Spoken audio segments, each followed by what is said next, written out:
और गुलमिर्ग सेंटर में दाखिल, कश्मीरी मुजाहिदीन को बड़ी मदद हासिल। तालिबान कमांडर को देखते ही भारतीय फौज भाग निकली और भारतीय फौजियों में खौफ तारी। नई दिल्ली में तालिबान के खिलाफ मुज़ाकरात के बाद हालात ज्यादा खराब हो गए हैं। तालिबान तर्जुमान का इतराफ के भारत के नापाक अज़ाइम को अफगानिस्तान में पूरा नहीं होने देंगे और कश्मीर में मुजाहिदीन की हर मुमकिन मदद को यकीनी बनाया जाएगा। कश्मीर पाकिस्तान का था और वो हमेशा रहेगा। तालिबान ने भारतीय फौजियों पर सीधी गोलियां चला दी। भारतीय फौजियों की लाशें पूंछ के जंगलात में बिखर गयी। भारतीय फौजी पूंछ सेक्टर छोड़कर भाग निकले। भारतीय आर्मी चीफ का तालिबान का मुकाबला करने के लिए फौज का नया स्क्वाड बनाने का ऐलान। तालिबान की बदरी 313 ने कश्मीरियों को अमन की आजादी दिलाने का फैसला कर लिया। तालिबान ने कश्मीर रवाना करने के लिए अपना लश्कर तैयार कर लिया। चीन ने कश्मीर की आजादी के लिए हर हुर्बा इस्तेमाल करने का ऐलान कर दिया। चीन ने हर तरह की मदद तालिबान पाकिस्तान को देने की ठान ली। जदीद तरीन साजो सामान तालिबान के बदरी लश्कर के हवाले कर दिया। तालिबान ने चीन की मदद से भारतीय फौजियों को जहन्नम हासिल करना शुरू कर दिया। भारतीय फौजियों की लाशें दिल्ली रवाना, जिससे दिल्ली के ईवान लर्ज गए हैं। इस टॉपिक का आगाज करने से पहले नए आने वाले दोस्तों से गुजारिश है, हमारे चैनल को सब्सक्राइब कर दें। अफगान तालिबान ने अपना वादा पूरा कर दिया। मोदी सरकार की शामत आ गई। तालिबान ने कश्मीर को आजाद करवाने की ठान ली। तालिबान की जानिब से मोदी सरकार के खिलाफ जिहाद का आगाज कर दिया गया है,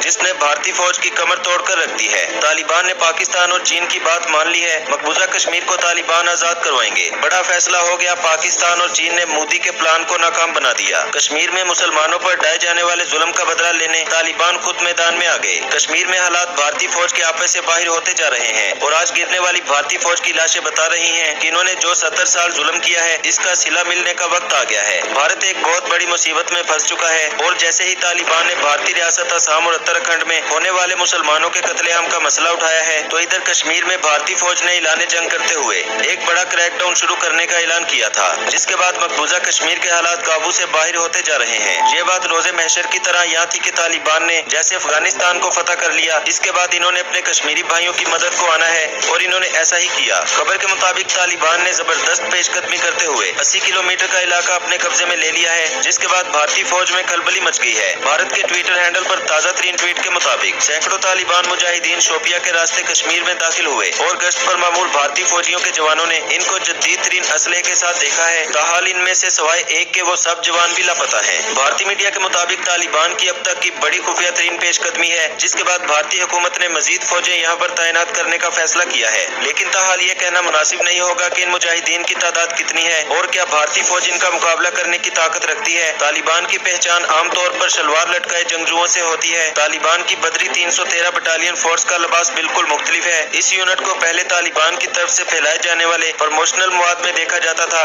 मगर ये इंतहाई तरबियत याफ्ता और जदीद तरीन फौजी साजो सामान से लेस है। अभी तक ये वाज़ेह नहीं कि तालिबान ने इस बटालियन के लिए सामान कहां से हासिल किया, लेकिन ऐसा लगता है कि ये अमेरिकी फौजी हार्डवेयर और अफगान तालिबान के जेर इस्तेमाल हथियार और दीगर जंगी साजो सामान है। भारत ने चीन के खिलाफ भी मुहाजराई तरक न की, लेकिन करारा जवाब मिलते ही मुज़ाकरात की कोशिश शुरू कर दी। मतनाज़ा इलाके में दाखिल होने पर चीनी फौज ने भारतीय एहलकारों की दुर्गत बना दी। पिछली बार जब भारतीय फौजियों ने चीनी फौजियों से पंगा लिया था, तो चीनी फौजियों ने मुक्के मार मार कर भारतीय एहलकारों के मुंह सुजा दिए और अब ताजा तरीन झड़प में चीनी शेरों ने भारत के 50 गीदड़ों को जहन्नम हासिल कर दिया। भारत के तोसीब संताना अज़ाइम पर चीनी फौज ने मुंह तोड़ जवाब देने के लिए पोजीशन मजबूत कर दी है और सरहदों पर अपने जंगी टैंकों को पहुंचाकर भारत पर सख्तातारी कर दिया है। भारतीय एहलकार मशरकी लद्दाख के इलाके में 5 मई को चीनी फौज से झड़पें कर चुके हैं। चीनी फौज ने भारत को करारा जवाब देते हुए दर्जनों भारतीय एहलकारों को जख्मी कर दिया था, जिस पर भारतीय मीडिया ने लिखा था कि 2 रोजा झड़पों के नतीजे में भारतीय फौज को पीछे हटना पड़ा था। शुमाली सकम में 9 मई को मुहाज खोलने पर भी भारत को मुंह की खाना पड़ी। भारत की हठधर्मी और चीनी फौज की जवाबी कार्रवाइयों ने इस वक्त पूरी दुनिया में तहलका मचा रखा है। माहिरीन ने भारत को खबरदार किया कि चीन किसी भी वक्त हमला कर सकता है। आलमी दिफाई तजियाकार भारत को इस छेड़छाड़ के संगीन नताइज से आगाह कर रहे हैं। इस हवाले से अमेरिकी रिपोर्ट ने चीन भारत पावर की कशीदा सूरत हाल को टटोला। एक अमेरिकी रिपोर्ट के मुताबिक चीन की होतन एयर बेस पर 38 तैयारे देखे गए, जो भारत को तबाह करने की गर्ज से वहां पर मौजूद हैं। अमेरिकी रिपोर्ट पर भारतीय तजियाकारों ने कहा कि चीनी जंगी जहाज भारत के खिलाफ 3 किस्म के मिशन पर गामजन है, जिसमें भारतीय फौज को शिकस्त देने का सोच रहे हैं। इसकी सबसे बड़ी वजह भारत का वो रवैया और कार्रवाइयां हैं, जिसकी वजह से न सिर्फ मकबूजा कश्मीर आजाद होगा, बल्कि भारत का वजूद भी खतरे